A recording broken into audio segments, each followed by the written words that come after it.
வணக்கம். இப்போது நம்ம பார்த்திங்கன்னா கேமிங் அண்ட் எடிட்டிங் பிசிக்கான அசம்பிளிங் ஸ்டார்ட் பண்ணுறோம்.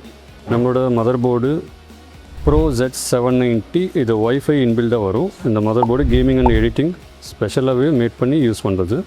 இதில் பார்த்திங்கன்னா நம்ம i7K ப்ராசருங்கிறது அன்லாக் ப்ராசர். நீங்கள் ஓவர் கிளாக்கிங் பண்ணிக்கலாம். எடிட்டிங் ஒர்க்கு தி பெஸ்ட்டாக இருக்கும்.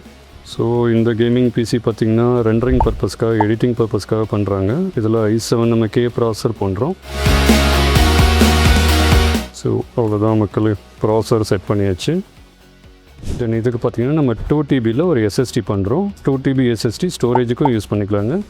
நார்மல் நம்ம ஹார்ட் டிஸ்கை விட இந்த SSD பார்த்திங்கன்னா 70 டைம்ஸ் ஸ்பீடர் கொடுக்கும்.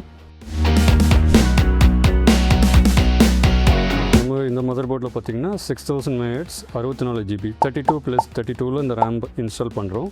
இந்த ரேமோடது பார்த்திங்கன்னா கோர்சர் வெஞ்சன்ஸ்னு சொல்லுவோம். இது நம்ம ஹீட் சிங்கோடவே வந்துடும். ஹீட் சிங்க் கார்டு இருக்குது. உங்களுக்கு ரேம் அவ்வளோ சீக்கிரம் ஹீட் ஆகாது. ப்ளஸ் ப்ராசர் நம்ம அன்லாக் பண்ணியிருக்கனால ஓவர் கிளாக்கிங் ஸ்பீடு ஃபுல்லாகவே எடுத்துக்கலாம். ரேமோடது 64GB ஃபுல் மெமரி எடுத்துக்கலாம். இப்போ பார்த்தோம்னா நம்ம ROGயில் SLC 360 ARGB கூலர் எஃபெக்ட்ஸ் பண்ணுறோம். 24/7 ஒர்க் பண்ணும்போது ஹீட் ஆகாமல் இருக்கிறதுக்காக இந்த கூலர் யூஸ் பண்ணுறோம். இந்த ஸ்பெஷல் கூலர் பார்த்திங்கன்னா அடிஷ்னல் நமக்கு ஒரு டிஸ்பிளேவோடு வந்துடும். இது நம்ம ARGB கூலரோட additional AI display, artificial intelligence வந்துடும். இதில் உங்களுக்கு ரோபோவில் AI ஒர்க் பண்ணிகிட்ருக்கோம். சிபியோட டெம்பரேச்சர், அது கூலிங் கெப்பாசிட்டி, தென் நீங்கள் வீடியோ வேணாலும் ரெண்டரிங் பண்ணும்போது இந்த டிஸ்பிளேலே பார்த்துக்கலாம்.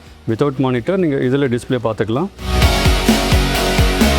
இப்போது நம்ம இந்த சிஸ்டமில் கிராஃபிக்ஸ் கார்டு இன்ஸ்டால் பண்ண போகிறோம். கிராஃபிக்ஸ் கார்டு பார்த்திங்கன்னா நம்ம எடிட்டிங் பர்பஸ்க்காக யூஸ் பண்ணுவோம். நீங்கள் வீடியோ வந்து எவ்வளோ ஜூம் பண்ணாலும் பிக்சல் உடையாமல் கிளாரிட்டியாக வரதுக்காக இந்த கிராஃபிக்ஸ் கார்டு போடுறோம்.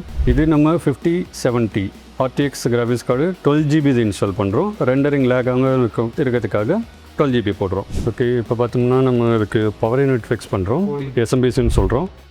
இந்த பர்டிகுலர் பிசிக்கு நம்ம 850 வாட்ஸ் போடுறோம். ஸோ கொஞ்சம் ஹெவியாக, இதுவும் ROG பிராண்ட்லேயே வருது. ROGயில் 850 வாட்ஸ் பவர் யூனிட்டு இன்ஸ்டால் பண்ணுறோம். ஸோ இது கம்ப்ளீட் பேக் டக்டில் இந்த SMPS வரதுனால கேபிளிங் ஃபுல்லாகவே இந்த பேக் டக்ட்லேயே வந்துடும். உங்களுக்கு ஃப்ரண்ட்டில் எதுவுமே டிஸ்டர்ப் பண்ணாது, நீட்டாக இருக்கும்.